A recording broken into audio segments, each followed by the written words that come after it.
तब श्री रामचंद्र जी की माता कौशल्या हृदय में धीरज धरकर समय के अनुकूल वचन बोली। हे नाथ, आप मन में समझकर विचार कीजिए कि श्री रामचंद्र जी का वियोग अपार समुद्र है, अयोध्या जहाज है और आप उसके कर्णधार अर्थात खेने वाले हैं।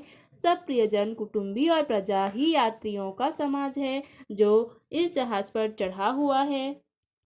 आप धीरज धरिएगा तो सब पार पहुंच जाएंगे, नहीं तो सारा परिवार डूब जाएगा। हे प्रिय स्वामी, यदि मेरी प्रार्थना हृदय में धारण कीजिएगा तो श्री राम, लक्ष्मण, सीता फिर आ मिलेंगे। प्रिय पत्नी कौशल्या के कोमल वचन सुनते हुए राजा ने आंखें खोलकर देखा, जैसे तड़पती हुई दीन मछली पर कोई शीतल जल छिड़क रहा हो। धीरज धरकर राजा उठ बैठे और बोले, सुमंत्र कहो, कृपालु श्री राम कहाँ हैं, लक्ष्मण कहाँ हैं, स्नेही राम कहाँ हैं और मेरी प्यारी बहू जानकी कहाँ है।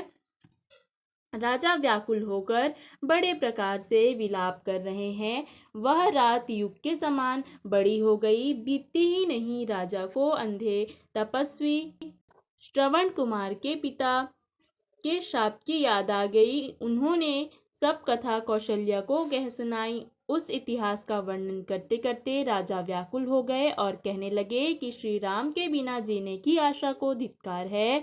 मैं इस शरीर को रख कर क्या करूँगा जिसने मेरा प्रेम का प्रण नहीं निभाया।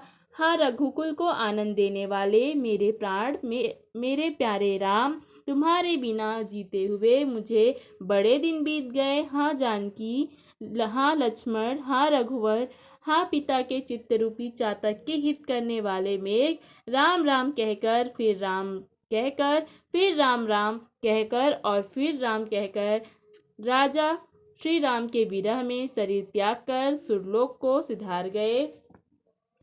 जीने और मरने का फल तो दशरथ जी ने ही पाया, जिनका निर्मल यश अनेक ब्रह्मांडों में छा गया। जीते जी तो श्री रामचंद्र जी के चंद्रमा के समान मुख को देखा और श्री राम के विरह को निमित्त बनाकर अपना मरण सुधार लिया। सब प्राणियां शोक में व्याकुल होकर रो रही हैं।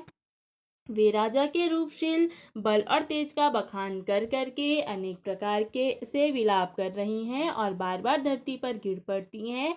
दास दासीगण व्याकुल होकर विलाप कर रहे हैं और नगर निवासी घर घर रो रहे हैं। कहते हैं कि आज धर्म की सीमा, गुण और रूप के भंडार, सूर्यकुल के सूर्य अस्त हो गए। सब कैकई को गालियां देते हैं, जिसने संसार भर को बिना नेत्र का अर्थात अंधा कर दिया। इस प्रकार विलाप करते रात गुजर गई। प्रातःकाल सब बड़े बड़े ज्ञानी मुनि आए। तब वशिष्ठ मुनि ने समय के अनुकूल अनेक इतिहास कहकर अपने विज्ञान के प्रकाश से सबका शोक दूर किया। वशिष्ठ जी ने नाव में तेल भरवाकर राजा के शरीर को उसमें रखवा दिया। फिर दूतों को बुलाकर उनसे कहा, तुम लोग जल्दी दौड़कर भरत के पास जाओ। राजा की मृत्यु का समाचार कहीं किसी से ना कहना, जाकर भरत से ही कहना। दोनों भाइयों को गुरुजी ने बुलावा भेजा है।